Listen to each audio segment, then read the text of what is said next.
excited kasi I was just speaking to Liz Antoine, kasama po natin siya sa Pidgin, at siya po ang head ng PESO Office, the Provincial Employment Service Office, correct?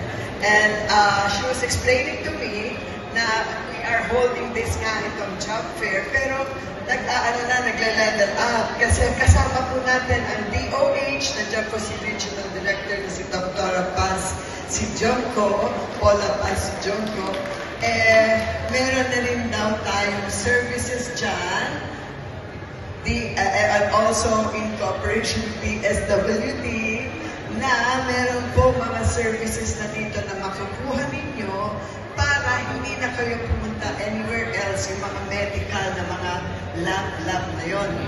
So you can avail of that. Can you imagine? You're so fortunate, you're so blessed na meron ganong klaseng service para hindi talagang one-stop shop na lang talaga. So we are doing everything possible. We at the provincial government are doing all possible para lahat po kayo magkaroon ng trabaho. Kaya we are very happy na nandito po we have, how many number of employees? There are 44 local employers, 8 national employers, and 5 overseas employers. So, and we have 1,426 for private vacancies, 174 for government, and 1,291 for overseas. So, salamat na salamat po sa naluway ang Pangyadan Job Fair.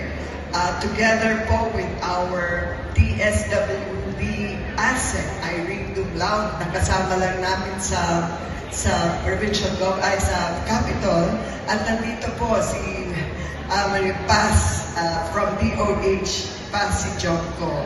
So talagang also we have our provincial coordinator for sustainable livelihood program of DSWD, Annalisa Calapini.